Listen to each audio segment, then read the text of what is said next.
한국이 2065년 가면 저렇게 가파르게 부양 부담이 늘어난다는 겁니다. 인구 구조상. 그 다음에 문제는 한국은 문제가 뭐냐 하면 65세 초과 노령 인구의 상대 빈곤율이 OECD 국가들 어떤 나라보다 크다.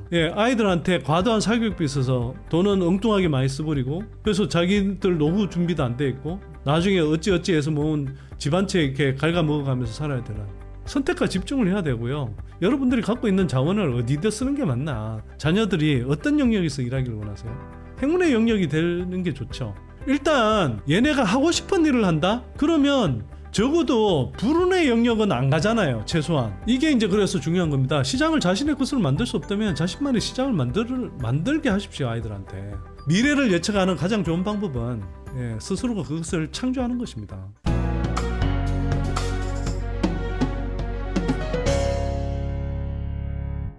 자, 이거는 이제 우리가 인구 구조 변화에 따라서 급속한 고령화 그리고 저출생에 따라서 주요 OECD 국가별로 총 부양비, 그 생산 가능 인구 대비해서 고령 인구의 그 비율을 나타낸 거고요. 한국이 2065년 가면 지금부터 대략 한 40년 후가 되겠죠. 40년 후에 가면 저렇게 가파르게 부양 부담이 늘어난다는 겁니다. 인구 구조상. 그렇게 힘들죠. 그러니까 한국이 인구 구조 변화에 따른 노후 세대, 노인 부양 부담이 가장 커지는 나라가 된다.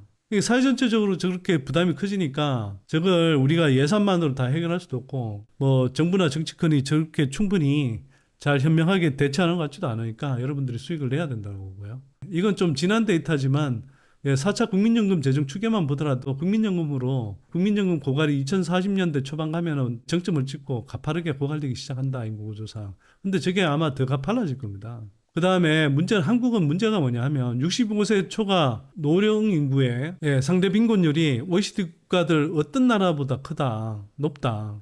저기 보세요. 뭐 아이슬란드, 네덜란드, 덴마크, 프랑스, 노르웨이, 슬로바키아, 뭐 체코, 핀란드 뭐 이런 나라들 보시면 주로 뭐 유럽 국가들인데 유럽 국가들 보시면 상대 빈곤율이 매우 낮아요. 근데 한국은 거의 40% 이상, 거의 절반 가까운 노인들이 상대적으로 상대 빈곤율에 시달리거든요.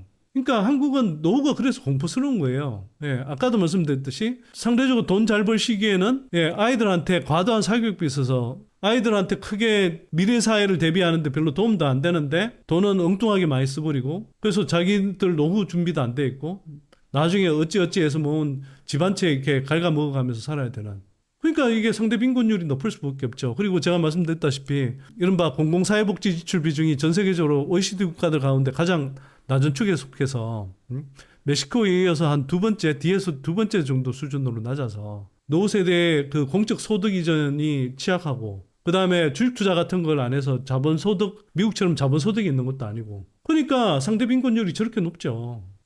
제가 이 말씀을 드리고 싶어요. 그럼 사교육하지 말라고 그랬는데 네가 무작정 사교육하지 말라고 그러면 뭐 우리는 어쩌라고 이런 분들 계실 거예요 분명히. 그리고 제가 이렇게 말씀드릴 때는 우리 애들 사교육 시키겠습니까? 아니 적어도 입시형 사교육은 안 시켜요. 음악 교육 시키고 뭐 운동 시키고 뭐 미술 교육 이런 걸 시키기는 하지만 입시 대비형 사교육은 저희는 시킨 적이 없습니다. 대학 가니까 지가 알아서 잘 하더만요. 지가 좋아하는 거 하라고 했더니. 여러분들은 대부분의 사람들이 그냥 그 약자의 전략을 저는 선택해야 된다고 생각해요. 강자의 전략은 뭐 기업으로 치면 대기업, 그러니까 물량을 많이 쓸 수 있는, 돈을 많이 쓸 수 있는, 또 뭐 엄청난 고소득층, 부유층 이런 사람들은 강자의 전략을 쓸 수 있죠. 그 사교육비도 물량을 써서 뭐 고액가에 쓰고 막 할 수 있고. 저게 이제 기업으로 따지면 동질화, 봉쇄 전략을 쓰는 건데 예를 들어서 질레트가 면도기를 만들잖아요. 예전에 일회용 면도기가 일시적으로 나와서 시장에서 상당히 큰 시장 반응을 일으킬 때 그때 질레트 면도기도 일회용 면도기 만들어서 그 동질화 전략을 쓴 거죠. 그래서 물량 봉쇄 펴서 일회용 면도기 만드는 그런 업체들 지식시켜 버렸죠. 그래서 시장을 봉쇄해 버린 거고 전면전을 펼친 거죠. 이게 강자의 전략입니다. 근데 대부분의 사람들은 강자의 전략을 쓰기가 쉽지 않죠. 약자의 전략을 쓰는 게 맞다고 저는 생각합니다. 그리고 약자의 전략을 써서 강자로 성장하면 되죠. 약자의 전략은 기본적으로 차별화 전략이고 틈새 전략입니다. 투자에 있어서도 스몰캡들이 대부분 차별화 전략, 틈새 전략을 쓰는 거예요. 그리고 거꾸로 이야기하면 노후에 그 자영업 하시는 분들도 자기만의 차별화 전략이 없는 장사는 저는 안 하시기를 바랍니다. 그러면 겨우 먹고 살거나 아니면 망하기 일쑤이거든요. 예를 들면 카페를 갔을 때, 야, 이 카페에서 파는 메뉴는 되게 독특하네? 이 카페에서 우려낸 커피는 정말, 야, 향이 진하네? 신선하네? 야, 이 카페는 정말 분위기가 있네? 또는 뭐 전망이 진짜 뛰어나네? 뭐 이런 식의 차별화 전략이 있어야죠. 그런 것도 없이 그냥 뭐 남들 하는 거 다 따라하는 식으로 그냥 뭐 차별화되지 않는 거 하면 돈은 억지로 벌지 모르겠지만 고생 되게 하겠죠. 투자도 마찬가지고요. 투자에 있어서도 그 차별화 전략을 쓰고 남들과 다른 뛰어난 기술적인 진입 장벽이 있거나 그 남들이 하지 않는 비즈니스 모델을 갖고 있거나 뭐 이런 것들이 있어야 투자할 만한 거죠. 제한된 자원으로 하는 것은 선택과 집중을 해야 됩니다. 뭐에? 자기가 잘하는 거였어요. 그리고 자기가 잘하는 싸움판에서 국지전을 펼쳐야죠. 그 사우스웨스트라고 저가항공의 대명사죠. 아메리칸 에어라인 뭐 이런 뭐 대형 그 항공사들이 이제 주름 잡고 있을 때 사우스웨스트가 비용을 최대한 절감하는 방식으로 그 다음에 국내 여행 그러니까 열차로 가거나 또는 장거리 자동차로 가는 게 아니라 국내 비즈니스든 여행 목적이든 2-3시간 만에 갈 수 있는 그런 이제 그 루트들을 취항하면서 저렴한 비용으로 미국인들이 이용할 수 있도록 하는 그런 저가 전략을 써서 저가 항공의 대명사가 된 거 아닙니까? 차별화 전략을 쓰는 거예요. 사람들의 충족되지 않은 니즈를 꿰뚫어 보고 그걸 충족해 줄 수 있는 그런 어떤 생산자, 공급자가 되는 거죠. 제가 이 이야기를 왜 했냐면 투자에도 이런 발상이 도움이 되지만 한편으로는 여러분들 자녀를 키울 때도 마찬가지예요. 여러분들이 뭐 자원이 많아서 애들한테 아낌없이 막 퍼부어서 뭐든 잘 되게 할 수 있다. 애 공부 잘하게 만들 수 있다. 뭐 그러면 해볼 수도 있겠죠. 근데 그게 아니라면 선택과 집중을 해야 되고요. 여러분들이 갖고 있는 자원을 어디다 쓰는 게 맞나. 뭐 좋은 학교 얼마나 갈 수 있는지 알 수도 없는 그 사교육비에 막 그렇게 왕창 돈을 쓰대면서 여러분들 노후도 불안해지고 아이들 미래도 만들지 못하는 그런 데에다가 돈을 쓰느니 그 돈을 주식 투자를 잘해서 나중에 뭐 5억 10억을 만들어서 아이들한테 주는 게 훨씬 낫지 않을까요? 이게 이제 그래서 중요한 겁니다. 시장을 자신의 것으로 만들 수 없다면 자신만의 시장을 만들게 하십시오. 아이들한테. 저게 뭐냐 하면요. 제가 그 번역했던 책인데 저 다윗과 골리앗 예전에 한번 소개해 드린 적 있죠. 거기에 나오는 뭐 일합니다. 예전에 1900년대에 그때는 이른바 그 고전주의가 승행했어요. 저게 이제 뭐 신화나 뭐 종교에서 나오는 그런 장면들을 그 만들어서 파리의 살롱에서 이제 저 전시회 같은 걸 하죠. 하면 뭐 이른바 고전주의적인 작품들 저런 것들이 이제 걸려서 대작으로 뽑히고 저게 이제 막 전시가 되고 그랬어요. 저게 이제 주류 미술 시장이었죠. 근데 이게 이제 그 모네의 해돋이 인상이라는 인상파의 효시가 된 인상파라는 것도 이제 저 작품에서 나왔는데 저 작품이 이 미술계의 흐름을 특히 파리 미술계의 흐름을 완전히 뒤바꿔 버렸죠. 저 사람들이 처음에 저런 그림을 그렸을 때 신화나 뭐 종교를 재해석해서 뭐 그렇게 그림 말고 사실적으로 그림 말고 정말 흐릿한 인상 같은 어찌 보면 되게 흐리멍텅해 보이는 저런 그림들을 그리고 전시회를 했을 때 저런 게 뭐 파리 살롱 같은데 초대나 됐겠습니까? 전 번번이 거절당하죠. 근데 저런 어떤 성향들을 가진 인상파 화가들이 그때 모여서 에이씨 그러면 우리가 시장을 차지할 수 없으면 우리만의 시장을 만들자. 그렇게 해서 인상파 화가들이 따로 살림 차려서 따로 전시회를 연 거 아닙니까? 그렇게 해서 그 전시회가 엄청나게 화제가 됐고 그렇게 해서 이제 인상파라는 그 미술 사조가 형성이 된 거고 오늘날까지도 가장 비싸게 거래되는 작품들이 탄생하게 된 게 바로 저거였어요. 근데 저때 약자의 전략을 써서 차별화하고 자신들만의 시장을 만들지 않았으면 오늘날의 인상파가 있었겠습니까? 예전에는 그 대량 생산을 했고 대량 소비를 했고 또 아주 세밀화된 어떤 수요와 공급이 만나기가 쉽지 않았어요. 근데 이제는 굉장히 극단적으로 긴 롱테일 법칙이 작용하는 시대가 됐거든요. 롱테일이라는 건 뭐냐면 시장에서 팔리는 굉장히 많은 제품 중에 크게 팔리는 제품군이 팔리는 어떤 이게 곡선이 있지만 많이 팔리는 구간이 있지만 그럼에도 불구하고 굉장히 세부적인 니치 마켓까지 끊임없이 내려가면서 계속 팔리는 제품이나 서비스가 있더라는 겁니다. 그래서 끝없이 이 꼬리가 길게 이어지는 가면 갈수록 이 롱테일이 굉장히 강하게 작동할 수 있는 끝없이 이어질 수 있는 그런 시대가 됐거든요.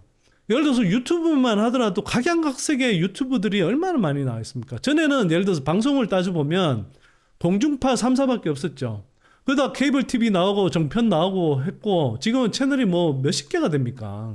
유튜브 방송이 그 굉장히 많은 사람들의 그런 다양한 관심사들을 반영해가면서 굉장히 다종다양한 그런 유튜브 방송들이 나오고 유튜브 방송들의 상당수가 많은 유튜브들이 또 그렇게 해서 먹고 살잖아요. 예전 같으면 이렇게 어떤 개인이 유튜브 방송을 잘해서 먹고 산다는 게 상상이나 되는 시대입니까? 근데 그걸 자기가 흥미를 가지고 관심을 갖고 있고 그 분야를 잘 알면 그 분야에 대해서 많은 사람들한테 해설해주거나 정보를 전달해주고 그렇게 해서 조회수 올려서 먹고 사는 시대가 됐지 않습니까? 이런 식의 지금 변화가 일어나고 있는 시대라고요. 자기가 좋아하는 영역이 있고 그걸 잘하면 얼마든지 거기에 맞는 수요를 찾을 수 있고 수요에 맞춘 어떤 제품이나 서비스를 제공해줘서 그 각 개개인이 또 살아갈 수도 있는 시대 돼가고 있는 거예요. 그리고 직장 안에서도 해결화된 그런 발상을 갖고 있는 사람들보다 그런 거는 기본적으로 앞으로는 인工지능이 훨씬 잘할 텐데요. 그런 것보다는 독특한 발상을 가지고 기획할 수 있는 사람, 정말 그 일이 좋아서 하는 그 기업 안에서도 좋아서 할 수 있는 사람, 그런 사람들이 빛을 보이는 겁니다. 제가 볼 때. 그래서 이거는 그 커리어 코치이기도 한 김호 선생님이 사용하는 건데 그 직업의 사영역이라고 해서 직업을 재밌는가와 돈이 되는가 이 두 가지 기준으로 네 가지 영역으로 이렇게 나눠볼 수가 있는데 첫 번째 재미도 있으면서 돈도 된다. 그러면 이거는 행운의 영역이죠. 왔다죠 완전히. 지금 저는 제가 하고 있는 일 돈은 당연히 되겠죠. 아니 뭐 유튜브를 하는 것 자체가 돈이 되는 건 아니지만 뭐 제가 하는 전반적인 일 재밌냐? 재미도 있죠. 그래서 저는 적어도 이 행운의 영역에 속해 있는 사람 같아요. 저는 되게 감사하게 생각합니다. 저는 대학교 학부는 정치외교학을 했고요. 그 다음에 유학 가서 대학원 과정은 공공정책을 했는데 물론 이제 주로 주 관심사가 비즈니스 가버먼트 릴레이션십이긴 했지만 주로 공공정책 전공을 했고 그리고 경제 분석하고 뭐 부동산 분석하고 뭐 흘러 뭐 일시적인 공무원 생활도 했다가 뭐 흘러 지금 이 일을 하고 있는데 제가 뭐 10년 전에 제가 이렇게 먹고 살 줄 알았겠어요? 그리고 제가 주식 투자에 이렇게 뭐 재능인 줄 알았겠습니까? 저도 엄청 뒤늦게 발견한 재능이에요. 대학 때 친한 친구가 우연하게 저한테 주식 투자에 대한 관심을 일깨워줬어요. 물론 이제 또 한편으로는 제가 이제 경제나 이런 쪽 강의를 하다 보니 사람들이 이제 뭐 그러면 노후 대비 어떻게 되냐 물어서 제 스스로도 이제 좀 해답을 주려고 뭐 노력하다 보니 된 측면도 있지만 처음부터 이걸 제가 이런 재능이 있는 줄 알았겠어요? 하다 보니 이렇게 흘러온 거예요. 좋아하니까 잘하게 될 가능성이 높은 겁니다. 해보니까 재밌더라고요. 자, 뭐 제 이야기는 그렇다 치고 제가 그래서 드리고 싶은 말씀은 제가 대학 전공하고 뭐 고등학교 때 배운 거하고도 뭐 크게 상관없는 지금 이 일을 하고 있는데 그러면서도 잘 먹고 잘 살고 있잖아요. 여러분들의 자녀도 그럴 수 있다는 겁니다. 물론 저야 어쩌면 되게 막 예외적인 어떤 케이스일 수 있겠죠. 그러나 그 예외적인 케이스만이 아닙니다. 그 다음에 돈은 되는데 재미가 없다. 그러면 그냥 생존의 영역이죠. 재미는 있는데 또는 보람은 있는데 돈이 안 된다. 그게 이제 보람의 영역인 거고 사회복지기관에 있거나 뭐 시민단체 활동을 하는 사람 그 사람들은 자기가 나름 일을 하는 데 따른 어떤 사명감도 느끼고 그렇게 해서 보람도 느끼는데 사실 보통의 경우 뭐 그렇게 한다고 해서 큰 수입이 생기지는 않잖아요. 그리고 재미도 없고 돈도 안 돼. 이생망이죠, 이생망. 이번 생은 망했어. 불운의 영역. 그리고 많은 사람들이 사실은 생존의 영역 또는 생계, 호구지책을 위해서 일하는 경우들이 많죠. 여러분들이 부모 입장에서 자녀들이 어떤 영역에서 일하기를 원하세요? 행운의 영역이 되는 게 좋죠. 근데 행운의 영역에서 일하도록 확률을 높이려면 어떻게 해야 되냐? 일단 아이들이 좋아하는 일, 아이들이 흥미를 갖고 잘하는 일을 하게 하는 게 저는 확률을 높인다고 생각해요. 일단 얘네가 하고 싶은 일을 한다? 그러면 적어도 불운의 영역은 안 가잖아요. 최소한 돈은 못 벌어도 재미는 있으니까 보람은 있으니까. 그리고 보통 좋아하고 잘하는 거는 자기가 소질이 있는 경우가 많습니다. 그럼 소질을 한껏 발휘해서 잘하게 됐다? 그럼 그런 거 가지고 웬만큼 먹고 살게 되고요. 아까도 말씀드렸듯이 수요가 끝없이 롱테일로 이어지는 이런 시대에는 그 먹고 살 수 있는 그런 니치 마켓들이 수없이 있어요. 결론 삼아 말씀드리면 여러분들의 노후를 위해서도 그렇고 또는 아이들의 미래를 위해서도 그렇고 사교육비 줄이시고요. 그 돈으로 주식 투자 열심히 하셔서 특히 2차전지 중심으로 해서 10년, 20년 여러분들이 열심히 공부하셔서 주식 투자하시고 그렇게 해서 수익 내셔서 아이들이 장성해서 좀 사회 진출할 때 그 자금으로 아이들 지원해 주시고 또 한편으로는 여러분들 노후도 두텁게 준비하시고 그렇게 하십시오. 그렇게 하기 위한 출발은 뭐다? 저게 이제 피터 드루커가 한 말인데 미래를 예측하는 가장 좋은 방법은 스스로가 그것을 창조하는 것입니다. 미래를 여러분들이 예측하기 힘들잖아요. 그 미래를 여러분들이 만들어 가시면 돼요. 그 미래를 만들어 가는 건 어디서 나오냐? 여러분들의 결단에서 나오는 겁니다. 부모로서 나는 사교육에 의존하지 않겠다. 그럴 바야 그 자금을 가지고 내가 주식 투자를 선대인 TV 보면서 열심히 배워서 수익을 내겠다. 이게 끝이 아닌 게요. 여러분들이 주식 투자를 해서 잘 배우잖아요. 이걸 대물림할 수가 있어요. 여러분들이 꼭 자금을 물려주지 않더라도 주식 투자의 노하우를 물려주면 그 자체가 그 아이한테 엄청난 자산입니다. 여러분들이 예를 들어서 40대, 50대에 처음 배우는데 한 10년이 걸렸어. 10년을 걸려서 이렇게 터득한 걸 여러분들 자녀들한테 잘 교육시키면 2년, 3년 만에 배워요. 그러면 그 아이는 젊었을 때부터 예를 들어 주식 투자를 한다. 그리고 제대로 한다. 그러면 그 아이 평생에 걸쳐서 얼마나 많은 수익을 누적해 가겠습니까? 그 아이한테 뭐 10억, 20억 정의 안 해줘도 또는 상속 안 해줘도 나중에 그 아이가 평생 살아갈 수 있는 그러면서 애가 당당하게 살아갈 수 있는 예를 들어 직장에 가서도 비굴하게 그냥 상사 눈치 보지 않고 부당한 일 견디지 않고 직장의 급여 말고도 자기가 충분히 수익을 올릴 수 있고 자금을 만들어 갈 수 있으니까 그 돈의 힘이라는 건 저는 그런 거라고 생각해요. 여러분들이 시간을 충분히 자기가 쓰고 싶은 만큼 충분히 자유롭게 쓸 수 있는 능력을 부여해 주는 거. 그게 돈의 힘이죠. 여러분들이 재량껏 자유롭게 쓸 수 있는 시간이 생긴다. 그래서 여러분들 뭐 경제적 자유 이런 표현 많이 쓰는데 사실 경제적 자유의 궁극적인 내용은 뭐냐 하면 저는 시간의 자유라고 생각합니다. 여러분들이 자유롭게 처분할 수 있는 시간이 늘어난다는 것. 그리고 아이들을 위해서도 여러분들이 굉장히 다양한 기회들을 훨씬 더 많이 제공해 줄 수 있다는 것. 그게 돈의 힘이고 주식 투자를 여러분들이 열심히 하셔서 수익을 내시고 하면 여러분들의 노후가 바뀔 뿐만 아니라 여러분들 자녀들의 미래도 바꿀 수 있다는 겁니다. 첫 출발은 여러분들이 미래의 흐름을 예상하고 막 따라가려고 하는 게 아니라 여러분들 스스로 그런 미래를 스스로 만들어 가시는 겁니다. 그러기 위해서는 여러분들의 결단이 필요합니다.